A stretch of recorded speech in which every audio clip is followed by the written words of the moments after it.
जय गुरुदेव दोस्तों, स्वागत है आप सभी का श्री गुरु कृपा ऑनलाइन क्लासेस में। हम चैप्टर 3 पढ़ रहे थे और इस वीडियो में हम अगले टॉपिक पर बात करने वाले हैं। हमारा टॉपिक है आज का बिंदु आवेश के कारण विद्युत विभव, है ना। पहला डेरिवेशन है इस चैप्टर का। इससे पहले हमने इलेक्ट्रिक पोटेंशियल है तो विद्युत विभव विभवांतर की बात की है, ठीक है। फिर हमने विद्युत विभव और विद्युत क्षेत्र के बीच संबंध वो निकाला था, ठीक है। तो इस वीडियो हम नेक्स्ट टॉपिक इम्पोर्टेंट भी है ये, उस पर बात करेंगे, ठीक। तो पहले हम देख लेते हैं विभव के बारे में। हमने क्या पढ़ा था? विभव हम जानते हैं क्या, V = हमने निकाला था W/Q0। W/Q0 ये हमारे पास विभव का फॉर्मूला था, विभव की परिभाषा थी, ठीक है। आप ऐसा कह सकते हो यूनिट चार्ज, है ना। Q0 को आप इन्फानाइट से किसी पॉइंट पर लेके आए तो विद्युत क्षेत्र के किसी बिंदु तक लेके आए तो वहाँ तक लाने में जो किया गया कार्य है उसे हम कहा था, उसे हमने क्या कहा था? विभव, ठीक है। तो ये हमें पिछले वीडियो तक हमने बात कर ली, ठीक है। नेक्स्ट है हमारा बिंदु आवेश के कारण विद्युत विभव, ठीक। एक बिंदु आवेश दे रखा है +Q, ठीक, और इसका इलेक्ट्रिक फील्ड है ऐसे, ये इलेक्ट्रिक फील्ड इस प्रकार से, है ना, ये इलेक्ट्रिक फील्ड।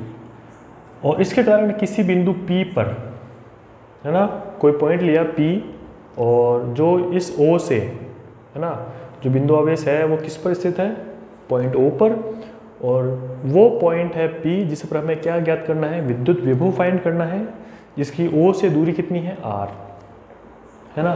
तो हम कैसे फाइंड करें P पॉइंट पर विभव कितना है इस आवेश के कारण?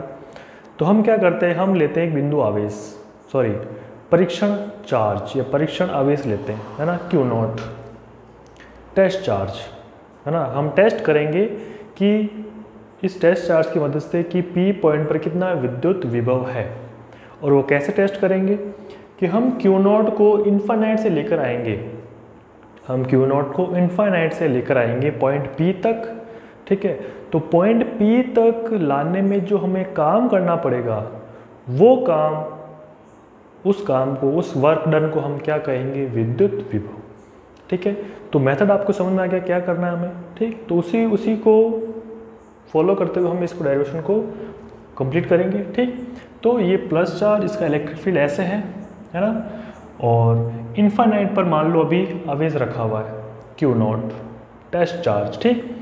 और आप इसको कुछ वर्क करके यहाँ लेके आ गए पॉइंट A पर, इन्फानाइट पर था और आप उसको यहाँ पर लेके आ गए A पॉइंट पर।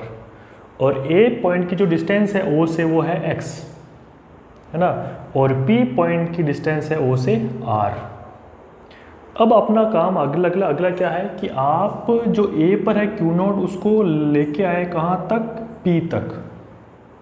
P तक लाने में किया गया कार्य हमें फाइंड करना है, ठीक है। तो पहले इस +Q और इस Q0 के बीच फोर्स कैसा लग रहा है ना। जब हम कार्य निकालेंगे तो कार्य के लिए हमें फोर्स चाहिएगा, क्योंकि कार्य बराबर होता है बल इंटू विस्थापन, ठीक। तो उसके लिए हमें दोनों के बीच बल पता होना चाहिए। तो ये पॉजिटिव, तो दोनों के बीच कैसा बल लग रहा है? प्रतिकर्षण बल। कैसा बल लग रहा है? प्रतिकर्षण बल।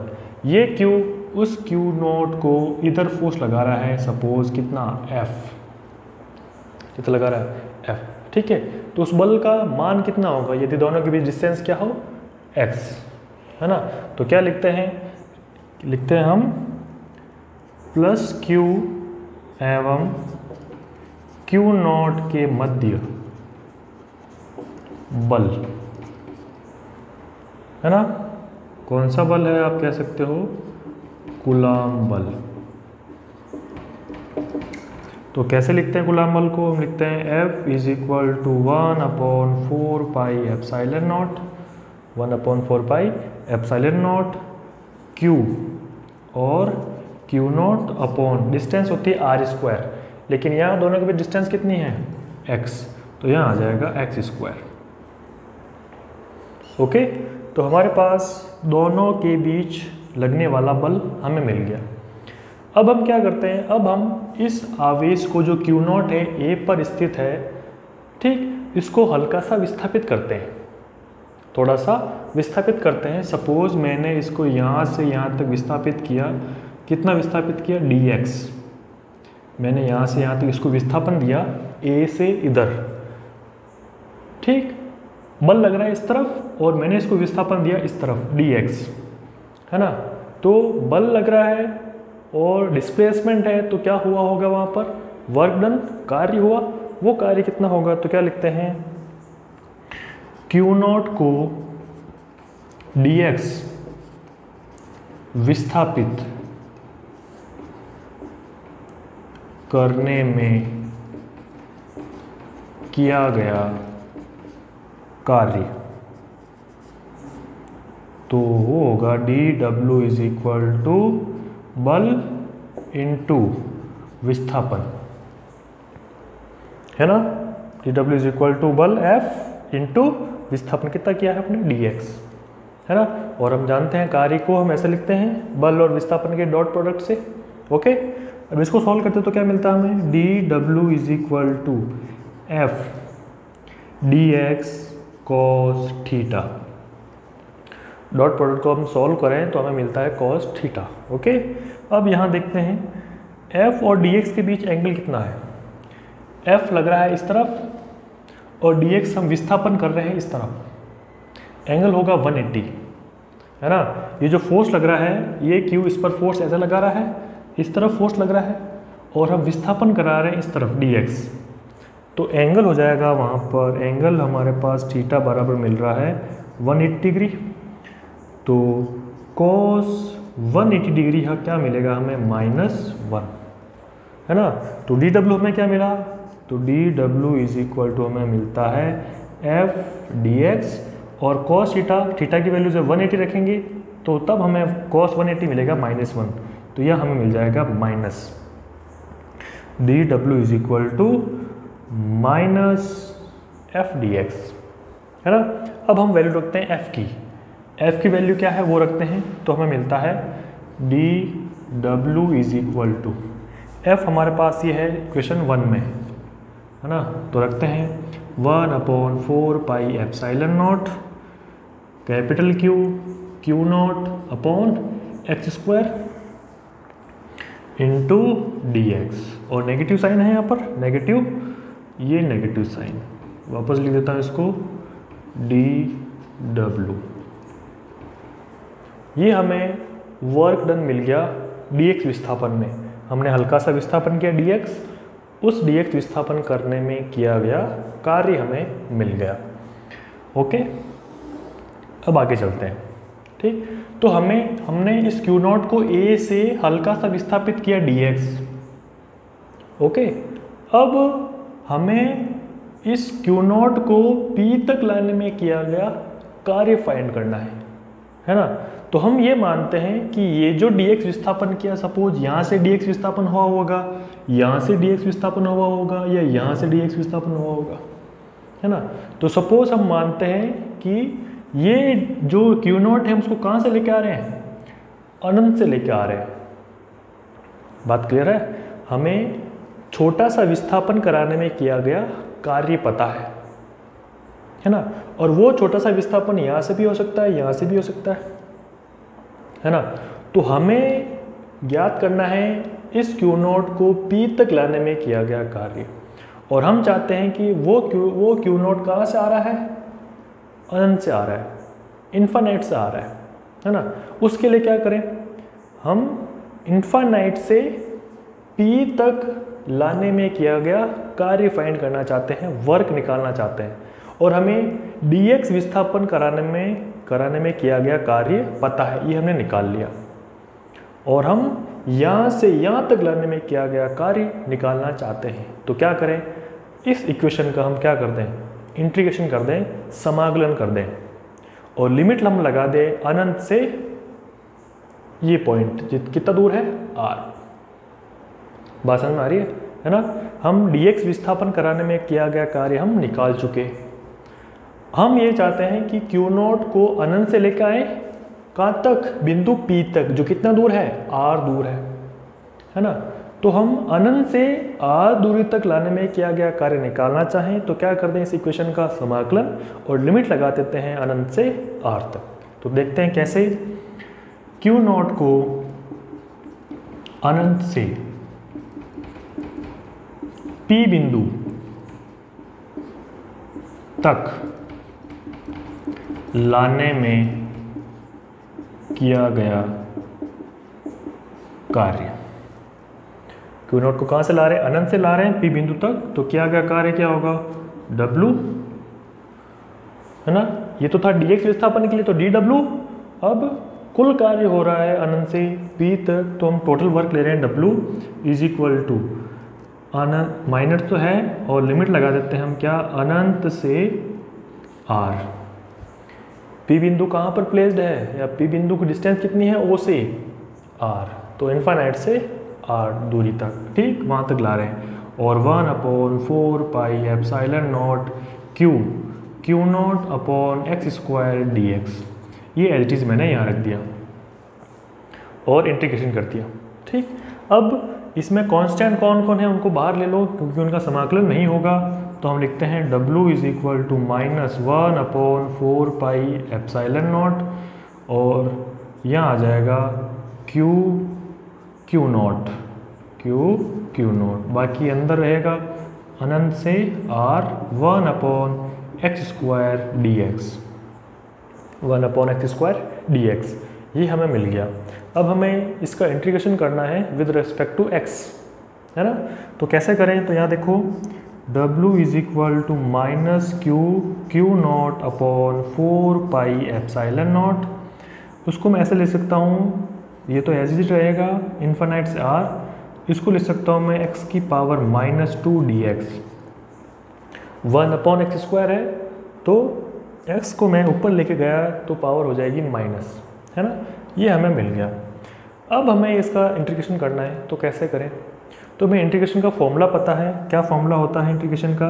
मैं यहाँ ब्रैकेट में डाल देता हूँ, इंटीग्रेशन x की power n dx, integration x की पावर n dx। इसका जब हम समाकलन करते हैं तो इसका फॉर्मूला होता है x की power n+1 upon n+1, x की पावर n+1 अपॉन n+1। तो यहाँ पर n की वैल्यू हमें क्या मिल रही है? -2। तो इस फॉर्मूले के हिसाब से हम इसको सोल्व करते हैं, तो हमें मिलता है W is equal to -Q into Q naught upon 4 pi epsilon naught, और इंटीग्रेशन करने पर हमें क्या मिलता है? x की पावर -2+1 अपॉन -2+1, ये हो गया इसका इंटीग्रेशन। इस फॉर्मूले के हिसाब से हमने इसका इंटीग्रेशन कर दिया। x की जगह x हुआ, n की वैल्यू -2+1 अपॉन n+1, तो -2+1। अब लिमिट क्या है? लिमिट है इसकी इन्फाइनाइट से R, ये इसकी लिमिट हो गई, ओके। अब आगे सॉल्व करते हैं तो क्या मिलता है हमें? W is equal to Q naught upon 4 pi epsilon naught, यहाँ हमें मिलेगा x की पावर -1, -2+1 -1, और नीचे मिलेगा -2+1 -1, लिमिट हो जाएगी इन्फाइनाइट से R। यहाँ तक ओके। अब यहाँ देखो, ये माइनस गुणा में है, तो माइनस माइनस दोनों हो जाएंगे प्लस, ठीक है, और 1 लिखने की जरूरत नहीं है, ओके। फिर x की पावर -1, तो इसको कैसे लिख सकते हैं हम? 1/x, x की पावर -1 को लिख सकते हैं 1/x। फिर हम लगाते हैं लिमिट, तो हमें मिलता है W is equal to Q naught upon 4 pi epsilon naught, और यहाँ मिलेगा हमें 1/x, और लिमिट हमें पता है इन्फाइनाइट से R, ओके। यहाँ तक बात समझ में आती है, ठीक। फिर हम लगाते हैं लिमिट, पहले upper limit minus lower limit, तो हमें क्या मिलता है? तो W is equal to Q naught upon 4 pi epsilon naught, limit रखते हैं पहले अपर लिमिट है R, तो 1/R माइनस 1/इन्फाइनाइट, 1/इन्फाइनाइट की वैल्यू होगी 0, तो ये टर्म हट जाएगी और यहाँ मिलेगा हमें 1/R, ठीक है। तो आगे क्या मिलेगा हमें? आगे अब मिलता है W is equal to 1/4 pi epsilon naught capital Q naught upon R, ये हमें मिल गया वर्क डन, वर्क डन किसका है? इस क्यू नॉट को इन्फानाइट से पी पॉइंट तक लाने में किया गया वर्क डन। किसकी प्रेजेंस में? ये जब क्यू यहाँ है तब क्यू नॉट को यहाँ से यहाँ तक लाने में किया गया कार्य। ओके, तो बेसिकली है क्या, ये टेस्ट कर रहे हैं, इससे हम पता कर रहे हैं कि क्यू नॉट को जब हम इन्फानाइट से अनंत से पी बिंदु तक लाएंगे तो कितना काम करना पड़ेगा, और जितना हमें इसको लाने में काम करना पड़ेगा वही काम पी बिंदु पर इसकी वजह से विभव होगा। वापस रिपीट कर रहा हूँ, जो काम हम क्यू नॉट को अनंत से पॉइंट पी तक लेके आ रहे हैं, तो जितना काम हमें यहाँ से यहाँ तक लाने में करना पड़ेगा वही काम इस क्यू के लिए पी पर विभव होगा। ओके, तो ये हमें वर्क निकाल लिया। अब हम विभव की परिभाषा लगाते हैं। कैसे? तो देखो, विभव की परिभाषा से, विभव की परिभाषा में ज्ञात है पहले से, V इज इक्वल टू क्या होता है? W upon Q naught. तो हम लगाते हैं V is equal to W upon Q naught. W हमें पता है ना, वर्क डन हमें पता है, यहाँ से यहाँ तक निकालने में ले जाने में किया गया वर्क हमें पता है। रखो इसकी वैल्यू, तो हमें मिलता है V is equal to 1 upon 4 pi epsilon naught capital Q naught upon R, और होल अपॉन में है क्या है? Q naught. तो मैंने W की वैल्यू ऊपर रख दी और अपॉन में क्यू नॉट। तो क्यू नॉट से क्यू नॉट कैंसिल हो जाएगा, तो हमें लास्ट में मिलता है V is equal to 1 upon 4 pi epsilon naught Q upon R।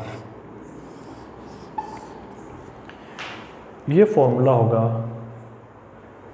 एक पॉइंट चार्ज, एक बिंदु आवेश के कारण विभव का।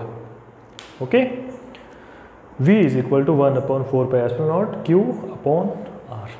ठीक, इसका मतलब यह है कि इस Q का P पॉइंट पर विभव कितना होगा उसे हम इस फॉर्मूले से बताते हैं।